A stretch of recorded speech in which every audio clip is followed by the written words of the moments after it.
Transformados para transformar. Para entendermos esta reflexão, precisamos entender o que significa transformação. Transformação é a ação de transformar ou transformar-se. É o processo de ser transformado em forma, aparência ou caráter. Com certeza você já escutou essa frase: o melhor de Deus está por vir. Nossa vida pode ser muito melhor. O melhor de Deus para você não está no espelho retrovisor, está por vir. E existe algo dentro de nós que nos impulsiona querendo chegar lá. A palavra de Deus diz em Isaías 61:1: o Espírito do Senhor Deus está sobre mim, porque o Senhor me ungiu para pregar boas novas aos quebrantados, enviou-me a curar os quebrantados de coração, a proclamar liberdades aos cativos e a pôr em liberdade os algemados. O Espírito do Senhor está sobre nós. Ele nos ungiu para abrir os olhos do cego espiritual. Nos ungiu para trazer liberdade aos cativos, para libertá-los de toda a escravidão. Este Espírito está em nós como corpo de Cristo. A palavra nos diz em Atos 1:8: mas recebereis poder ao descer sobre vós o Espírito Santo, e sereis minhas testemunhas, tanto em Jerusalém como em toda a Judéia e Samaria e até os confins da terra. Repara, então, 1. Recebereis poder. 2. E serás minhas testemunhas. Não tente mudar essa ordem. Nós precisamos do poder do Espírito de Deus.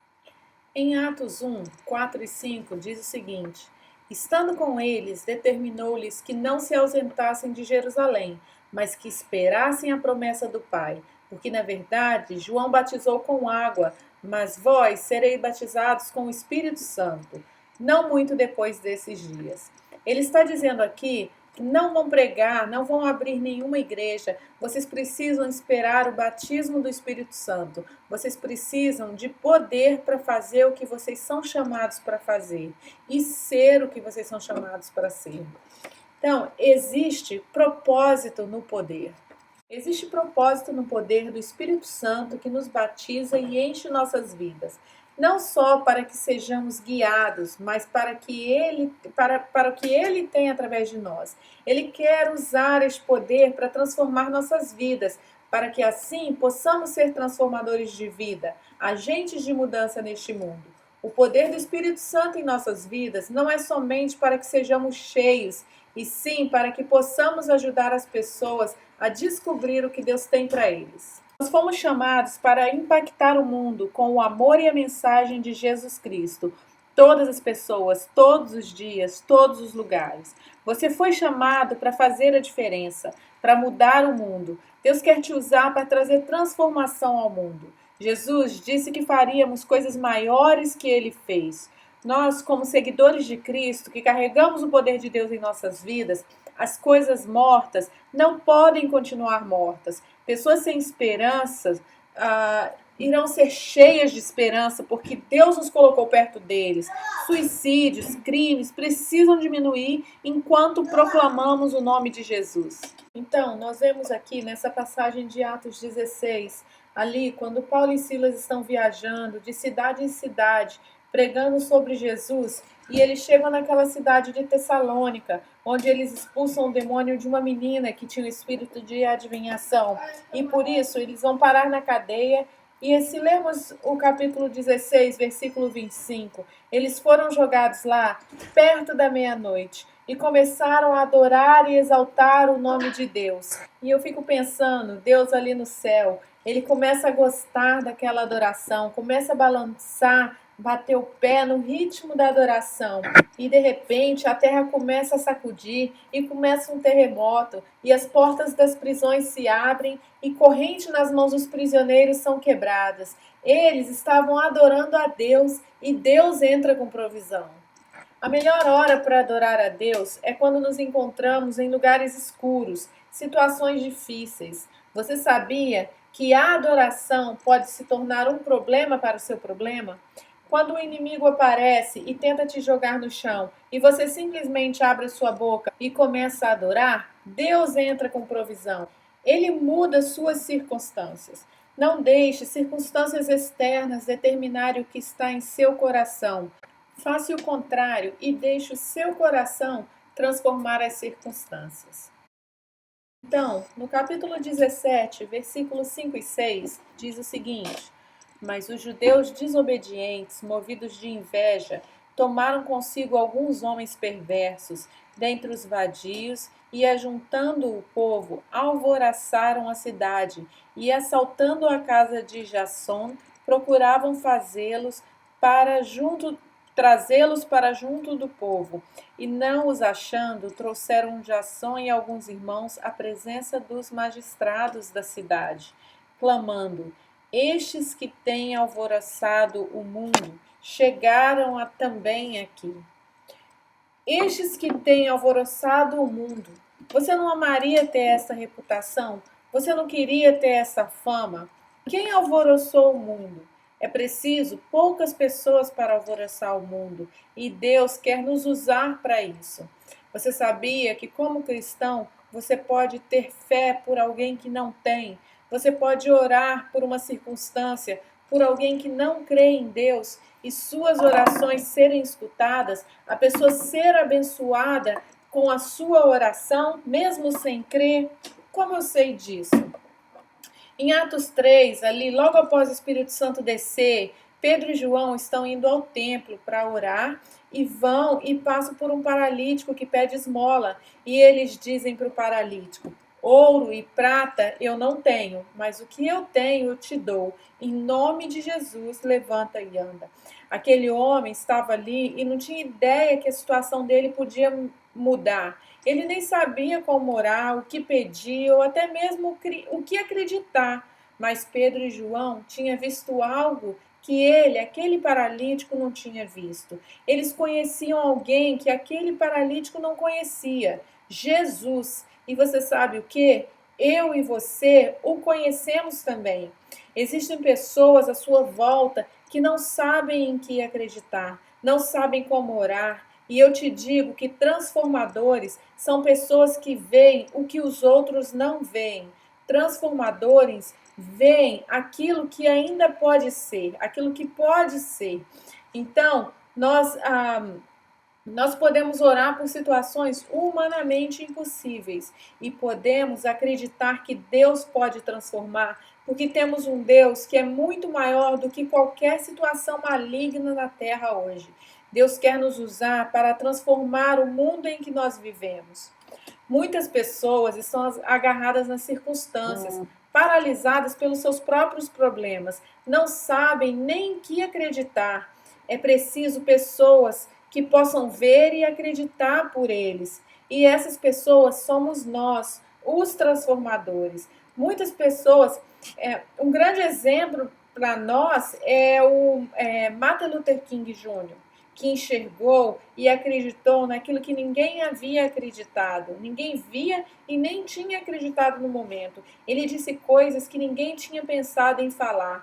Ele dizia: eu vejo tempos onde a opressão será transformada em justiça e liberdade. E ele começou a enxergar o que vivemos hoje.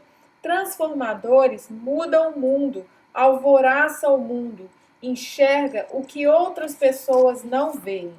E eu te pergunto, o que você está enxergando para a sua vida, para a vida da sua família? O que você acredita que Deus pode fazer através da sua vida? Você consegue ver? Transformadores não só veem as coisas, mas falam. Falam coisas malucas, coisas loucas, coisas que outras pessoas não imaginam. Se você não acredita que vai mudar o mundo, você nunca o mudará. Se você acha que não consegue mudar nada, infelizmente você vai viver a vida assim, desse jeito, vivendo de qualquer jeito. Com a ajuda de Deus e com o poder de Deus, nós podemos realmente mudar o mundo. Vamos chamar nos sonhos, os sonhos de Deus. Vamos chamar à existência. Nós, os transformadores, entendemos que as palavras geram vida. A Bíblia diz que tudo que desligarmos na terra terá sido desligado no céu. E tudo que nós ligarmos na terra será ligado no céu. Então, as nossas palavras têm poder. Repita comigo, Efésios 3:20. Ora, aquele que é poderoso para fazer tudo muito mais abundantemente além daquilo que pedimos ou pensamos, segundo o poder que em nós opera.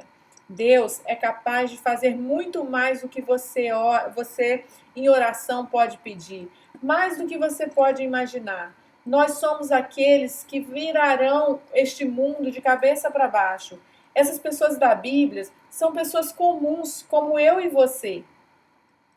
Lá em Atos 4, após Pedro e João levantarem aquele paralítico, nós vemos em Atos 4:13, ao verem a intrepidez de Pedro e João, sabendo que eram homens iletrados e incultos, admiraram-se e reconheceram que haviam eles estado com Jesus. Nós vemos aqui, Deus ama trabalhar através de pessoas comuns como eu e você. Para isso mesmo, para fazer conhecida a sua glória. Se eu levasse a palavra através da minha capacidade, da minha habilidade, eu poderia achar que eu fiz algo por mim mesmo. Mas quando Deus usa pessoas comuns, como eu e você, nós sabemos que a Deus toda a glória, porque nós não somos capazes de fazer nada por Ele mesmo. Então, Ele ganha toda a glória e todo o crédito pelo que Ele fez, e não nós. Por exemplo, nós vemos, ele escolheu Moisés, que era um gago, escolheu Davi para ser rei, que tinha os seus próprios problemas, Pedro, um pescador. Por que isso? Porque Deus gosta de mostrar sua glória através de pessoas comuns. Minha pergunta para você é, o que Deus tem pedido para você fazer? Às vezes você se sente como uma pessoa qualquer, acha que não tem capacidade, mas quando você dá um passo de obediência em fé, você verá o extraordinário na vida de outras pessoas. Outra coisa, Paulo não estava sozinho, Pedro não estava sozinho, João não estava sozinho. Eles trabalhavam em equipe. Existe poder na unidade. Nós, como igreja, entendemos que Deus tem para fazer através de nós, a gente não pode fazer sozinho. Então, nós precisamos nos perguntar o que Deus quer que façamos juntos. O que acontecerá se trabalharmos juntos? Todas as igrejas de braços dados, como a Igreja de Cristo, proclamando a mensagem de esperança e salvação.